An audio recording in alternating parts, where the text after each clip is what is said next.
Alright, all you X3 fanboys, and I'm one of them, I love the X3. Welcome back to another video, by the way. This is why the Pro R is so goddamn good. Look at this huge 3-inch shock, and this is what comes on an X3. This old 2.5. Hasta la vista, baby. Now, Oscar's here. I'm Frankie, if you didn't know. And we're gonna do some springs on Choco's Pro R. We're learning. That way in the future we'll do mine too. So, alright, let's take some springs off. To the specs at MTS. You think it's easy, homie, because the fucking paisas of MTS make it look easy, but it's not. What's that fool's name? El Barbas. El Barbas? Where you at, dog? On top way. Push it down. There you go. Now you can get it out. That fool. He's got thumb strength. I should work at MTS. MTS. Alright, here we go. Take these off. We're showing you guys basically how to bulletproof the Pro R shocks. Sort of.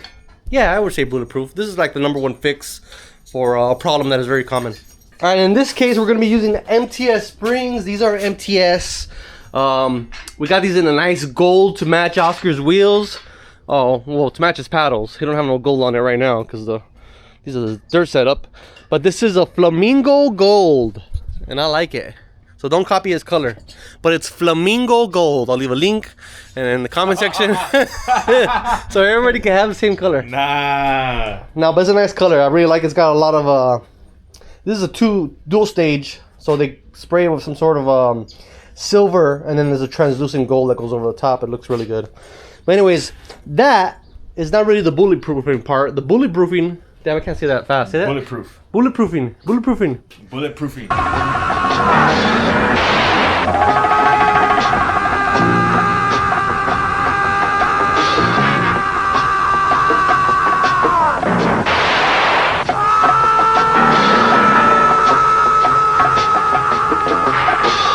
The bulletproofing part of it is actually the billet forks that MTS makes, which are these guys. Now, there is a step above this, and which would be a whole shaft replacement, thicker shaft, which would fit these, but this is for the stock shaft. Normally, this is the problem. So this supports the shoulder on the shaft and basically supports it from breaking easily. And not that easy. You gotta be driving like a jackass, but Oscar is one of those jackasses that drives like that. So those, and then to go along with that, and I don't know if these are necessary, you guys can comment down below. These are the billet cups, which is just powder coated black. We gotta look up the specs, and we gotta adjust the collar. This is a preload collar, and then these are the crossover rings, and we gotta adjust them, and then we'll put the new springs on. By the way, we struggled for like 10 minutes trying to get this shock out. Boy, what a pain in the ass, dude. You gotta like lower this in a way, then pull it towards the firewall, and then yank it past the plastic. Oscar was getting angry. Hey, tell him about the springs. You had a question on it. Remember? Oh yeah. So another thing, and thanks to Jeep over at MTS, because obviously they know they're spring kits. The rear uppers, the rear tenders, and the front mains are basically the same height. Yeah, same size height. And the way they tell the difference is they are slightly bigger on the front mains than the rear tenders. So remember that. The front lowers, which are the mains, are a little bit thicker than the rear tenders. So that's how you'll know. We didn't know what to do, so we had to call in. What do they say on if you want to be a millionaire? Remember that show? Oh yeah. Call in a friend. So if you're taking on this job on your own, make sure to get some 7/8 vice jaw shock adapters, clamps. I don't know what you call these, but basically this sandwiches the shock like that, and they are made of aluminum so you don't damage the shaft. So this is gonna hold the shaft while you pull off the fork, because the fork is just threaded on there. So make sure you do this. Shock Therapy sells these. I believe AGM also sells them, and I think MTS. I'm not sure if MTS. I haven't seen them on their website, but I'm sure they could get them. But for sure, AGM and Shock Therapy sell them. But yeah, you're gonna need these for sure. All right, so make sure you check the measurements on the MTS website. But 2 inches for the crossover. We did 2 1/8, and then 5 inches. Excuse me, 2 inches for the preload ring, and 5 inches for the crossover. And the crossover will be from here up. So we still got another 3/4 of an inch to go. And basically what that does is it puts the correct measurements for these springs. These springs are not identical replacements to the stock ones. They're longer, they're different rates, and this is gonna set it up per MTS to give us the best ride. Keep going, fool. Damn, fool, from this angle, you look like you got some big old guns, homie. Looks like when I play with myself, my shaft. Oh my god, what a loser. What a homo sapien. We're all homos. Homo sapiens. Oh, you're almost there. Let me see. You're 5 1/8. Should we leave it there? Yeah, fuck it. Ain't gonna be perfect. Alright, let's take it over to the vise and take off the old, what do you call that? Chingazo? No. Chingazo.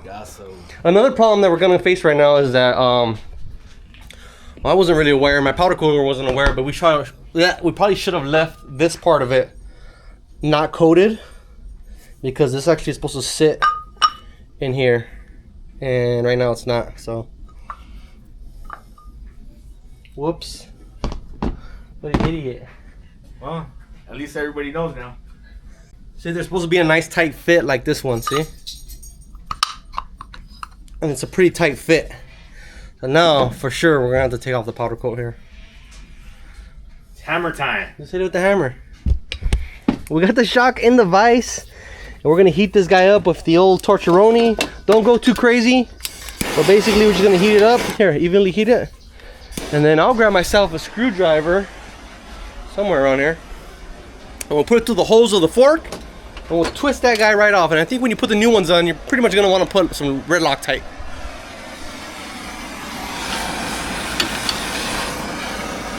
Yeah, we gotta heat that up nice and even.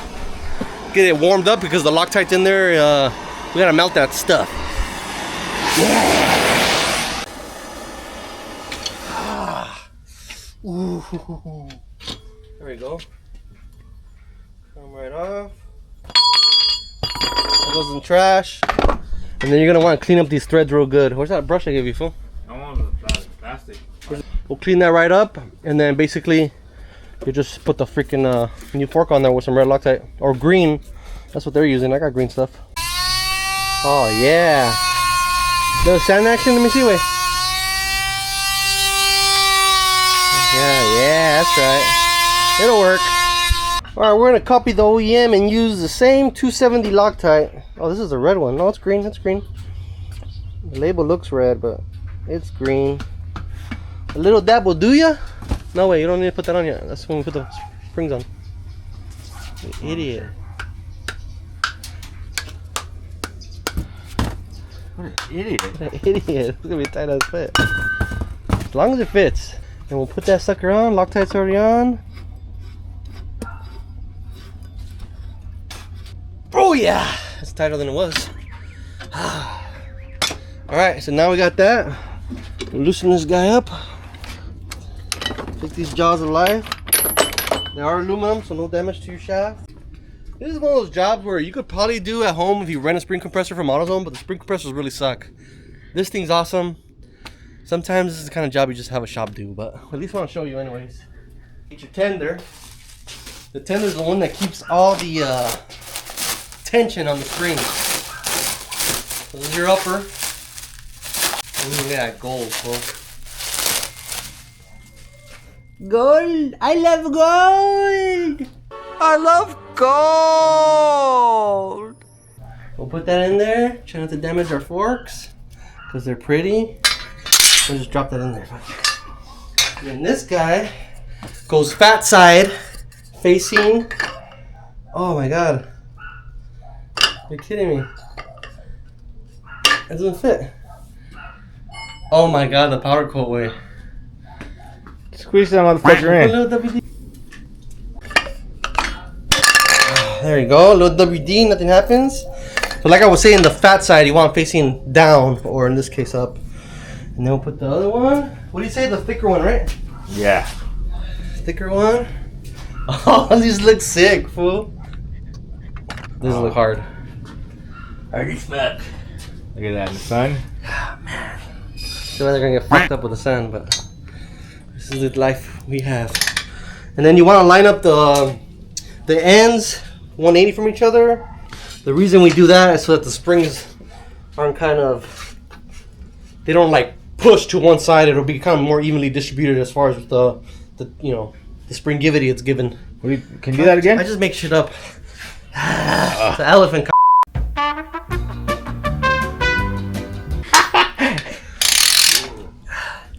Then, where's the cup at, fool? Right here. I think we'll put a little double D on this, no? Double D's. Double D's nuts. You didn't shave this one? Did you shave the other one? What? I didn't shave nothing. That's when I tried it on. Should I or not? Put it on like that. Nice and tight. Nice and tight. Oh. Okay. We're gonna face this way, and hopefully the springs will do the job. If not, the car will. Oh, look at that. Look at that, buddy.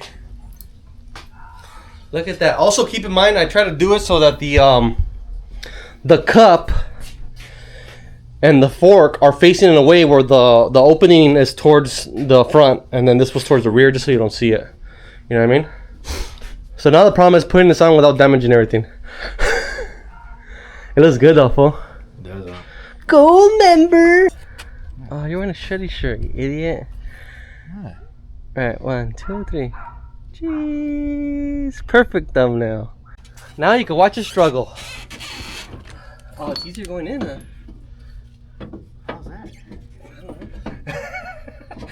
Oh my god. Oh, right there. Ooh! Woo! That looks hard. It looks hard, and then with your wheels, with the golden black wheels, the black, canvas here, and then a wrap with golden black. Ooh, you'll be like the freaking the Trans Am from Smokey and the Bandit. Let's put a fire eagle on top of your roof, fool. In the front. Oh man, I'm a little jealous. I like the black and gold. We did green, and there's no turning back. But check out these. This will be a future video too. Oh man, DRT. I already showed it in the last video. It went up live today. DRT. All right, we're gonna finish up the front, and then we'll work on the rear. Real quick, I want to show you guys the difference. So this is a stock fork and cup setup. Now it's very similar design. It has that same interlocking position on this lip here. But the main difference, and the most important difference, and why this is way better, and I'm surprised Polaris hasn't changed this over. And I know they do them on the race teams, but they don't do them for the factory cars. But right now, this is literally riding on the thread, and only the thread. And you can see it here. This is full tight. It's bottomed out. There's no support on the shaft, and then literally a half a turn, you're already showing thread. And the factory one is insufficient to supporting this this shaft, and that's how these always break, and you'll see them limping back to camp.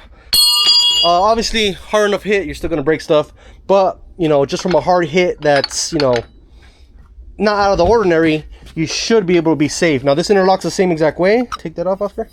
But this guy, that whole piece there, it's about, I want to say 3/4 of an inch that's supporting and riding the shaft up to there.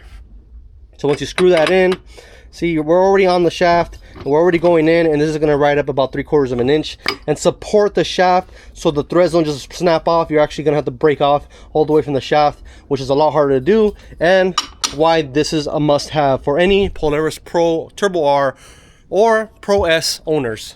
Definitely do this. All right, we're knocking out the rear. The driver's side is a little bit harder than the passenger side, but I'll show you on the passenger side.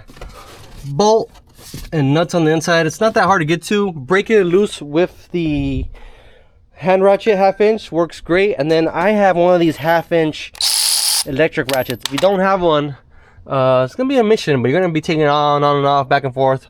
I suggest you just remove this tube. It's pretty easy, just these two clamps, and this can come out. But this side we agreed, it's kind of a pain in the ass. The nut's a little bit more hidden in there, and then this guy doesn't help. It's in the way. I suppose you could take off the rear cover, the upper half, and take this tube off as well. We're stubborn, and we're not gonna do that. We're gonna reach in here. We started with the other side though, because Oscar got burned, and then nuts in here. Kind of a pain in the ass, but not too hard. We'll figure it out right now. We'll figure her out. Oh shoot. Adjusted the preloads. We got 3 inches and 8 inches. Remember, check your freaking cheat sheet. And then that goes there. Where's the plastic? And then the big mama jamma goes on top. We're teaching Oscar how to do springs because Did you do yours on your Pro XP or your RZR XP? No. No. So this one's over here, so we'll do this one on this side. Bam! Gold member. Oh, it didn't go. No. Ah! What the? Body action. There's that. These don't have any special billet, anything. Nobody makes them because they're not needed. I mean, you could definitely break a shock, but it's because you made a mistake. For the most part, you ain't breaking this. If you're landing perfectly fine, you ain't breaking this. Driving hard, you're probably not breaking this. Driving like an idiot and crash, you're breaking it. I don't want to do that driver's side. We'll just do 3. Yeah. Yeah, yeah. Yeah, that's good, yeah. Alright, we're gonna put this on. Oh, you fucker. Where you wanna go? Which way? You go towards the front. Right there. Don't move. Get in there, Oscar. Get in there, boy. Where's that shit at? Yeah, boy, yeah, yeah. Here, phone, grab it. Oh, hey. Go. The driver rear is a little bit of a struggle, but she's done. Gold member's done. I'm going doubtful. Watch out, right? Yeah, there you go. Gold member. Hooker. Honey. Like gold's kind of like a honey color, so I like the name Honey. Babe, what do you like better, the name Honey or Hooker?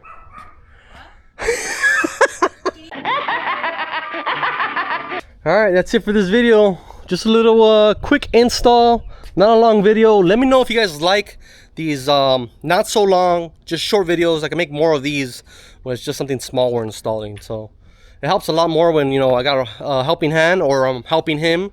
When there's 2 of us, it makes making videos a lot easier. But you know, everybody's got jobs and stuff, so nah, but this car is looking good. A few things that we're just mentioning that we were gonna change on this. Things we're gonna be doing in the future. You gonna do these gold? Yeah. I think they're gonna look sick, dude, if you do these gold. So just something small, little detail, but if it's gold honeycomb, that's dope. And then over here, nothing really. I mean, just a freaking little wrap. We've been talking about black and gold for a minute now. That would look sick. That's really it, huh? That's it. I think we're gonna call it a day. We're gonna do some things here with the family in a second, so we'll see you guys in the next video. And again, let me know what you think about these shorter, quick installs. You know, just the boys. The next day, Working on the old Stormtrooper, and just as I suspected, she gone. The gears are toast. Holy crap! I was about to say, where did the spring come from? But it's from that freaking chingazo right there. So not cool. Definitely gonna have to swap all the gears out. I do have brand new ones. I'm trying to get this thing done before Glamis, but with the amount of damage on the gears, I'm realizing that all those plastic gears are going to be in the lower sump, which is not good. So gotta clean this all up, get a little game plan going. Where the hell did this come from? This is like string. Where did the string come from? I have no idea what to do right now. And not good. Gears are gone. Oh well.